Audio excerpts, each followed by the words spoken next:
What does Kitten represent to you? Yes. So Kitten is the name that most people in my New York City life call me. And it was given to me by my ex, Monster, who's now like good friend and lover and great.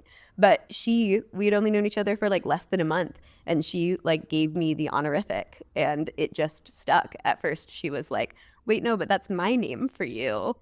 I don't want other people calling you that.